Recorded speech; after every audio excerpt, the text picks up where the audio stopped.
tanto en las redes sociales como en los medios de comunicación de Colombia. El prestigioso portal La Silla Vacía de Colombia, uno de los portales periodísticos con nueva tecnología que funciona esencialmente en redes sociales, ha denunciado la presencia de Vinicio Alvarado en Colombia como asesor publicitario de Gustavo Petro. Vinicio Alvarado tiene cuentas pendientes con la justicia ecuatoriana, fue uno de los altos colaboradores del expresidente Rafael Correa. En uno de los tweets, La Silla Vacía señala: Vinicio Alvarado ejerció un doble papel dentro de la estructura de corrupción, esto es el de asesor de publicidad, así como de gestor, receptor y beneficiario de dinero ilícito a través de su empresa creacional S.A. En otro tuit señala: y mientras huye de la justicia en el extranjero, participa por videollamada como asesor de la campaña de Petro Gustavo y publica una fotografía en la cual Vinicio Alvarado participa en una videoconferencia. El periodismo no se agota en el relato de los acontecimientos.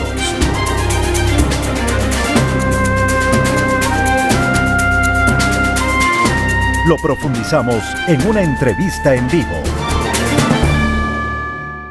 Las 8:09. Damos la bienvenida al licenciado Cristian Zurita del portal Periodismo de Investigación. Cristian, muy buenos días. Hay mucho que hablar sobre lo que está sucediendo en Ecuador, pero iniciemos este diálogo con su opinión sobre este dato que publica La Silla Vacía desde Colombia. Gustavo, muy buenos días, un gusto saludar y un saludo a toda la audiencia. Bueno, yo no me había precavido que efectivamente Silla Vacía señaló esta información. Me acabo de enterar por usted, y lo cual me parece pues que termina probándose lo que ya se había dicho con anterioridad. Sí, que Gustavo Petro contaba con la presencia de los hermanos Alvarado dentro de la campaña.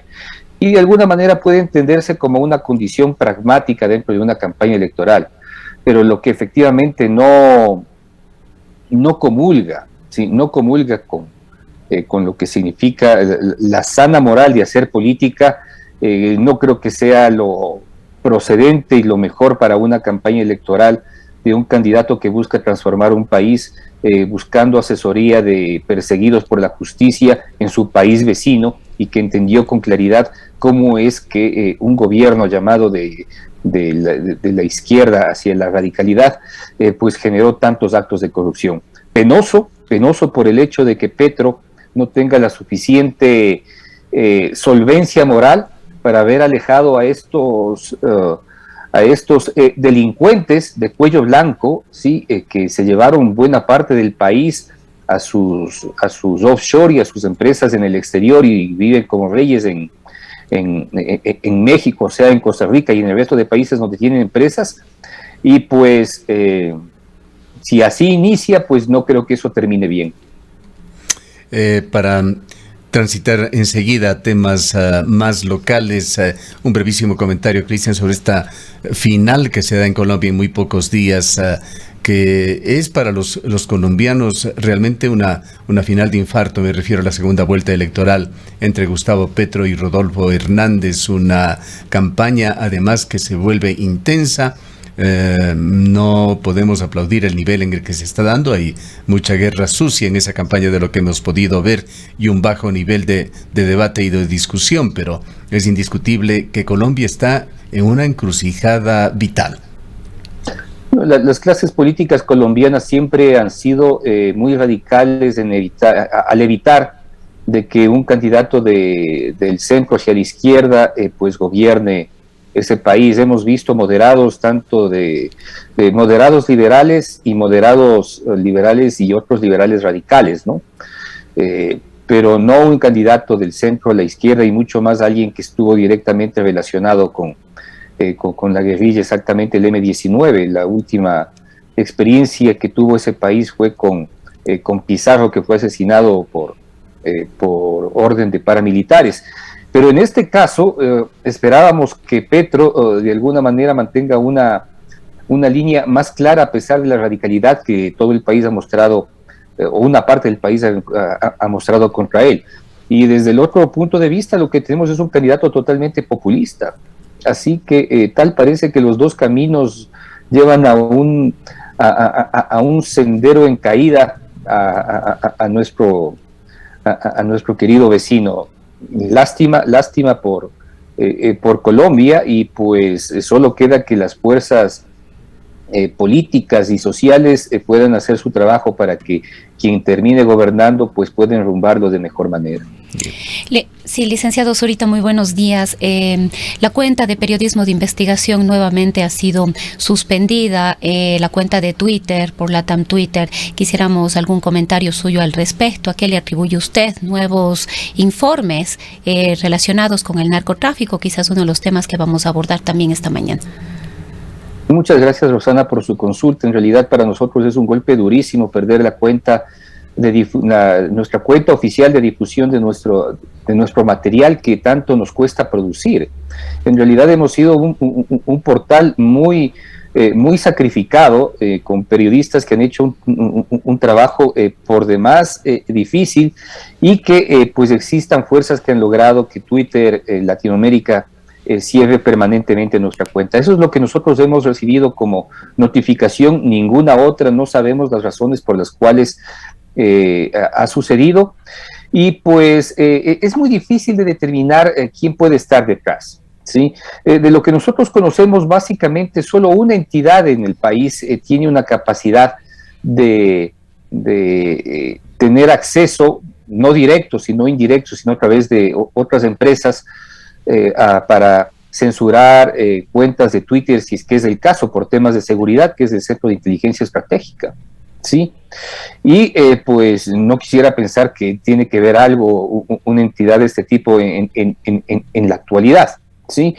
De lo contrario, tendríamos que pensar ya en otras organizaciones que tienen otras capacidades, que están tratando de evitar que nosotros hagamos nuestro trabajo. La Secretaría de Comunicación ha dejado ya atrás este tipo de prácticas.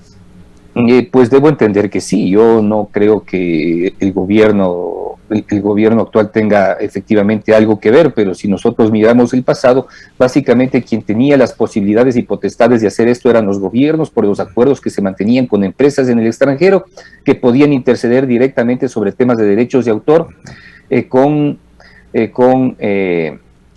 el Twitter, con la plataforma Twitter. Pero específicamente además habría que considerar, Cristian, de que los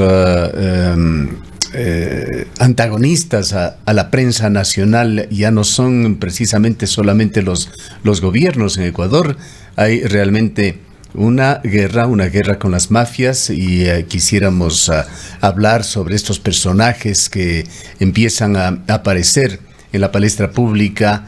Leandro Antonio Norero, Javier Jordán, personajes que de la crónica roja de los anales policiales van apareciendo a través de ciertas evidencias junto a políticos ecuatorianos. ¿Quiénes son?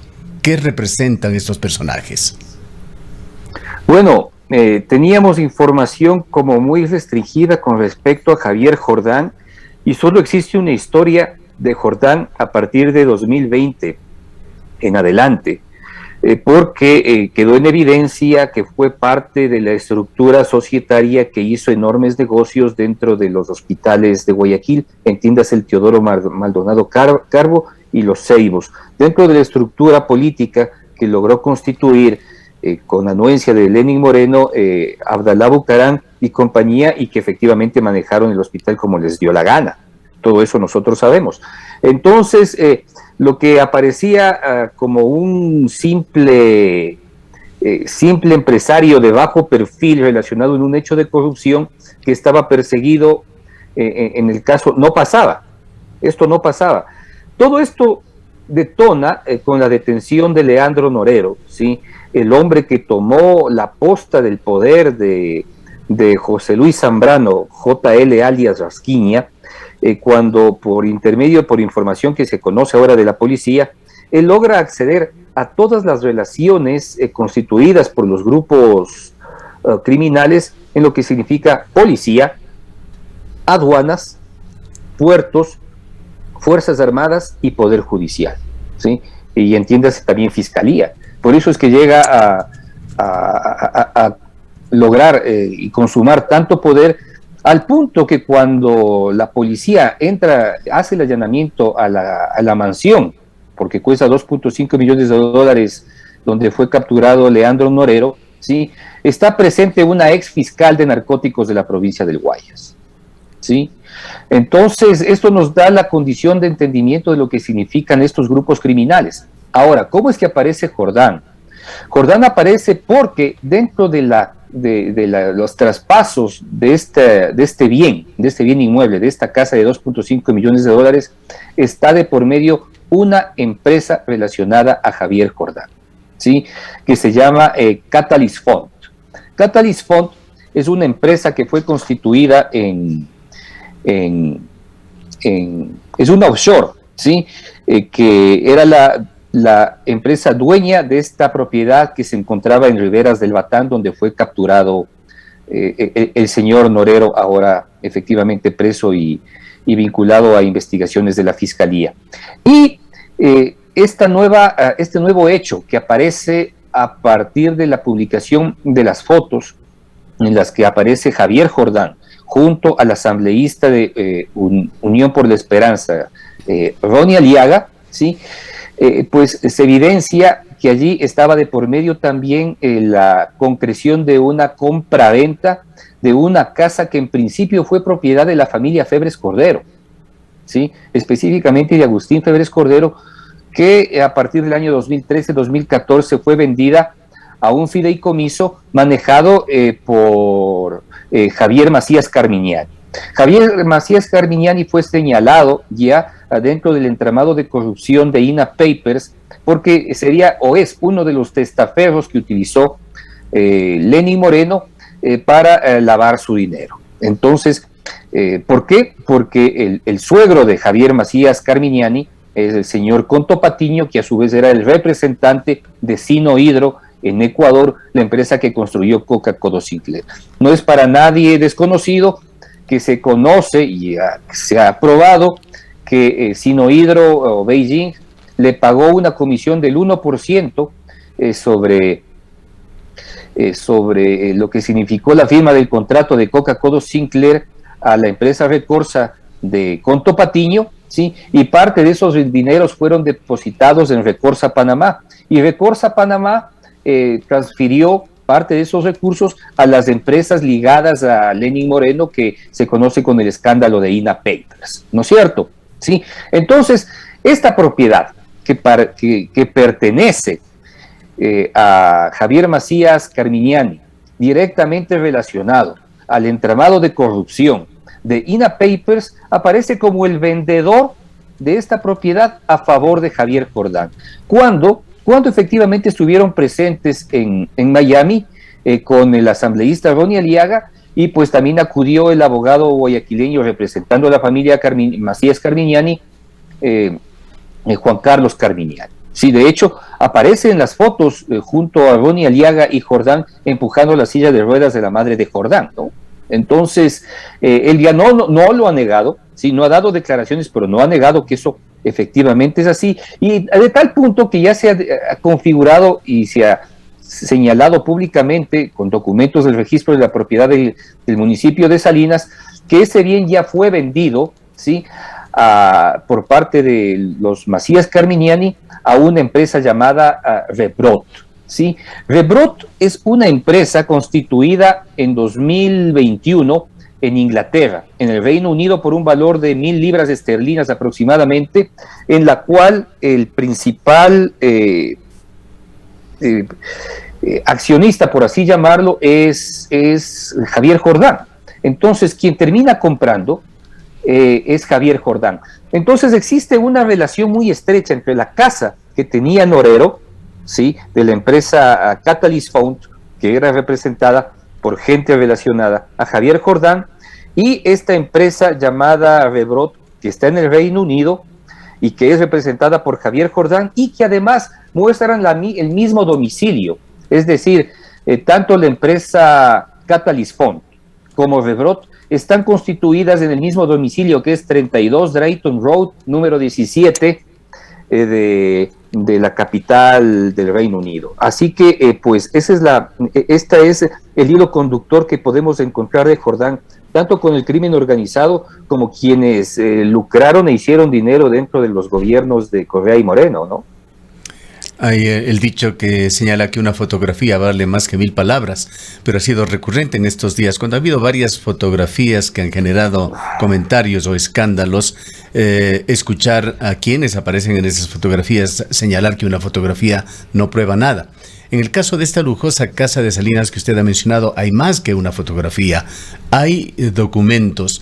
¿Cómo es que se determina esta vinculación que generaría esta casa de Salinas entre este señor Javier Jordán y el caso INA, que involucró a Lenín Moreno y su familia? Básicamente por la relación de compraventa. O sea, es una casa muy grande, tiene aproximadamente 1000 metros cuadrados de construcción.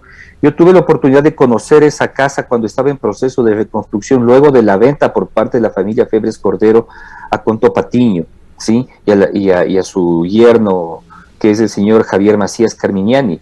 Yo pude recorrer esa casa y cuando hablé con el jefe de obra, a mí me dijo, mire, aquí va a vivir el próximo presidente del Ecuador. Y se refería a Lenín Moreno. Y tenía sentido, porque buena parte de la casa, no es que buena parte, perdón, toda la casa tenía rampas de subida, justamente para la utilización de sillas de ruedas. Y no es desconocido que tanto Conto Patiño como Lenín Moreno tenían que usar silla de ruedas. Y no es desconocido que efectivamente esta casa perteneció a Javier Macías Carminiani a través de un fideicomiso llamado Inversiones La Arena, ¿sí? Inversiones La Arena vende la propiedad a la empresa Rebrot. Rebrot es la empresa propiedad de Javier Macías, de Javier Jordán, constituida en el Reino Unido, que a su vez tiene la misma dirección de la empresa Catalyst Fund, sí, que también está relacionada a Javier Jordán, y que es la empresa que termina entregando el bien inmueble de Colinas del Batán en San Borondón a nombre de Leandro Norero, ¿ya? De por medio existe un entramado societario muy grande de compra-venta y de traspasos de acciones y participaciones de empresas tanto en el Ecuador como en el exterior, ¿sí? Pues lo que identifica es que toda esta trama, por demás compleja, está relacionado a un tema, que es el lavado de dinero, ¿sí? Y la condición es, pues, si yo tengo y obtengo muchos recursos económicos del crimen organizado, en algún lugar tengo que lavarlo, pues. Entonces, nuestra presunción, nuestra hipótesis, y la que están manejando muchos, es que toda esta estructura societaria constituida para la corrupción y lavado de dinero de la corrupción, como fue en el caso de los hospitales, es ahora utilizado para lavar el dinero del crimen organizado. Eso habrá que determinar, ¿no? Uh-huh. Vayamos a otra de las contrapartes políticas de estos ententes, Ronnie Aliaga, el legislador que apareció en una de estas comprometedoras fotografías. Dicho sea de paso, él no ha regresado a la Asamblea desde hace 8 días. ¿Cuáles son sus implicaciones? Bueno, está extremadamente complicado y no le queda más que colaborar por el bien primero de su persona, luego de su partido y luego del país, ¿sí? Es claro que él viaja y se reúne con Javier Jordán y participa de sus reuniones cuando de por medio está el proceso de culminación de lo que fue la compra-venta de este bien inmueble de los Macías Carminianis relacionados al caso INA Papers. Y es el tema central, porque recordemos que Ronnie Aliaga fue el principal detractor de Lenín Moreno en el caso INA Papers. Es decir, luego de que el caso fue publicado, sí, por Fernando Villavicencio y Cristian Zurita en los portales La Fuente y Mil Hojas, ¿no es cierto? Él agarra toda esta información, porque lograron también obtenerla, se fue a España a buscar el famoso departamento de Alicante que aparecían en las compras de las empresas INA Investment, ¿sí? Y pues inició tanto una investigación en España, en Panamá y en Ecuador. Él fue el que empujó. O sea, alguien que empujó todo el entramado de INA Papers desde el correísmo fue él. Y aparecen las negociaciones de uno de los grandes bienes de INA Papers, ¿sí?, con uno de los supuestos lavadores de dinero del narcotráfico, bañándose en una mansión, en la piscina de una mansión en la Florida, con estos delincuentes de cuello blanco, que ahora ya entendemos no solo han sido de cuello blanco, sino de otros temas. Entonces, es una paradoja pensar que el hombre que promovió todo el caso INA Papers desde el correísmo para acabar con Lenín Moreno, ahora aparezcan en la negociación, ¿sí?, de esta casa, de esta mansión de $3 millones, en la cual Javier Macías Carminiani le vende a Jordán. Obviamente debemos entender que solo el crimen organizado puede comprar ese tipo de casas, ¿no? Porque hasta las personas que tienen ingentes recursos económicos buscan la forma de que todos estos enormes elefantes pues tengan algún tipo de valoración y no generen tantos gastos. Sí, por eso es que se vende. O sea, ¿qué estructura será? Que la estructura de INA Papers vende una casa que cuesta mucho dinero. Entonces, esa es la condición que tiene que responder Ronnie Aliaga, y no ha respondido, para nada. Miren, y de por medio hay muchos protagonistas. El abogado representante de Macías Carminiani, Juan Carlos Carminiani, no ha negado, ¿sí?, que fue parte del proceso de negociación y compra-venta, perfeccionamiento de la compra-venta de este bien inmueble en Salinas, ¿sí? Y estuvo presente en Miami junto con Ronnie Aliaga, ¿sí?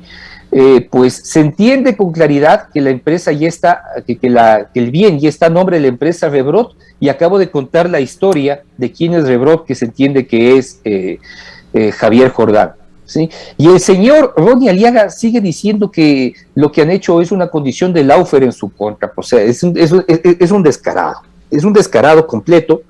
Sí, yo tenía de alguna manera otra percepción de él, pero esto efectivamente ha terminado con cualquier tipo o calidad de reputación que este hombre tenía, y lo que de alguna manera identifica por dos lados, sí, porque él fue un Latin King que debió haber conocido a Leandro Norero, y porque él es un asambleísta que entendía a la perfección cómo era el caso INA, y termina participando en las negociaciones de este bien. Más allá de todos estos temas de corrupción, quizá el tema más preocupante y de fondo es cada vez más evidente de la infiltración de las mafias en la política ecuatoriana. Tema que ha sido reconocido en este micrófono en los últimos días por personajes como Mero Castañer, viceministro de Gobierno, Otto Sonnenhorstner, ex vicepresidente de Ecuador. Denuncias que han sido casi permanentes en otro destacado ecuatoriano, Francisco Huerta Montalvo. Sí, estoy totalmente de acuerdo, y el gran problema del Ecuador es que al ser una economía por demás pequeña, cuando existen recursos económicos que salen de algún tipo de negocio, sea lícito o ilícito, terminan encontrándose, ¿sí? Y esto es muy grave porque termina dañando toda la economía que de alguna manera sana que aún tiene este país y que nos cuesta tanto generar. O sea, nos cuesta mucho generar riqueza, ¿sí? Y cuando de alguna manera se genera mal, ¿sí?, este dinero también termina mezclándose perjudicando seriamente lo que significa la producción real, ¿sí? Es algo que tendrá que analizarse y tomarse muchas consideraciones futuras, porque vemos que efectivamente cómo es que estos dineros terminan juntándose primero a nivel de prestigio social, ¿sí? Y segundo, pues a nivel de las entidades productivas y financieras que tratan de hacer su mejor trabajo. Es muy complicado lo que está sucediendo desde ese punto de vista. Por eso es que es necesario dar una guerra frontal a todos estos grupos, y pues efectivamente lo que ha dicho el presidente, de generar un plan de Ecuador que pueda acabar con estos grupos, pues no nos queda otra, de lo contrario todos vamos a terminar directa o indirectamente infectados por dineros que provienen de las organizaciones criminales. Ahora se ve acciones importantes, firmes por parte de la Fiscalía, acciones de la policía también, en dramáticas imágenes, en detenciones que se hacen, pero siguen los problemas con la justicia. Quisiéramos también su opinión sobre este juez en la ciudad de Guayaquil que no decidió detener a 18 personas que aparentemente fungían de guardaespaldas de un ciudadano con muy oscuros antecedentes, quien había sido también víctima de un atentado. Bueno, yo lo he señalado y de alguna manera lo había puesto ya en evidencia con las altas autoridades del Consejo de la Judicatura. Es muy difícil para cualquier juez enfrentarse al crimen organizado. Si usted se niega, lo más seguro es que lo maten. No lo matan ahora, lo matarán después. Entonces, si sabe que efectivamente si toma una decisión correcta significa una sentencia de muerte en su contra, nadie lo va a hacer, por más pruebas que tenga. O sea, no solo pasa ya por el tema de la justicia, pasa por un tema de seguridad de las autoridades judiciales que están involucradas en eso. Y además, cuando efectivamente les concede estos favores, seguramente le entregarán a la fuerza o no, ¿sí?, una cantidad de recursos económicos en agradecimiento, lo cual ya le mete dentro de la organización, pues. Y de eso no se puede salir. Entonces, mire, si yo fallo en contra, me matan. Si yo fallo a favor, me dan dinero y me meten dentro de la organización a la fuerza. Es una condición extrema la que está viviendo este país. O sea, creo que hay que considerar también estos hechos. Yo no creo que ningún juez es lo suficientemente torpe para decir que los suelta porque efectivamente son inocentes. Es obvio que no es así. Es clarísimo que no es así. Lo suelta porque tiene miedo y porque sabe que lo van a matar. Y obviamente tiene que fallar a favor de estos y seguramente recibirá en algún momento algún tipo de beneficio. Pero esas son las reales condiciones. Quejarnos de que efectivamente actuó tal juez por condiciones específicas porque creyó que era lo justo, eso no sucede. Están actuando por temor, están actuando porque efectivamente quien tiene el control en estos temas de la justicia son ellos, los grupos organizados, los grupos criminales, que efectivamente tienen un ejército de al menos 20,000 personas, que si yo salgo de mi casa, mañana me matan, ¿sí? Y bajo esas consideraciones, pues, ¿quién va a emitir una decisión judicial en su contra? Nadie. Por eso es que es tan importante que el Consejo de la Judicatura acelere este proceso de jueces contra la corrupción y el crimen organizado, ¿sí? Y que empiecen a funcionar lo más pronto posible para que todos estos casos sean tramitados en un solo punto del país con todas las seguridades y con jueces que no necesariamente tienen que estar encapuchados, pero sí ser efectivamente anónimos para que puedan efectivamente enfrentar a estos grupos que están totalmente sueltos dentro de casi todo el país. Tendríamos lamentablemente que concluir que estamos viviendo en Ecuador una narcodemocracia, en el sentido de que las funciones del Estado en alguna medida están infiltradas. Están infiltradas en muchos, está infiltrada en la policía. Recuerde que es la policía quien identifica que Leandro Norero, ¿sí?, llega a obtener tal poder porque justamente accede a los libros de relaciones que tenía José Luis Zambrano alias Rasquiña, ¿sí? Y ahí estaban ¿quiénes? Las listas de policías, sea de tropa o sean oficiales. Estaba la lista de funcionarios de las aduanas, la lista de funcionarios de los puertos, la lista de funcionarios de la justicia, la lista de funcionarios de la fiscalía. Recordemos que cuando entra la policía a la casa de Leandro Norero, quien está esperando dentro de la casa, dentro de esa mansión, a la policía, es una ex fiscal antinarcóticos, ¿sí? Entonces es clarísimo, ¿sí?, que las relaciones del narco y del crimen organizado hace rato que permearon las principales entidades del país, pues, y efectivamente estamos viviendo una narcodemocracia. Bien, gracias Cristian por habernos atendido. A usted, Gustavo, un gusto saludarlos, Rosana, que tengan un muy buen día. Declaraciones del licenciado Cristian Zurita de el portal digital Periodismo de Investigación. Son las 8:38. Así planifican los Pérez el Día del Padre. Madre, solo hay una. ¿Qué te pasa? Pero si es el Día del Padre. Por eso, déjame terminar de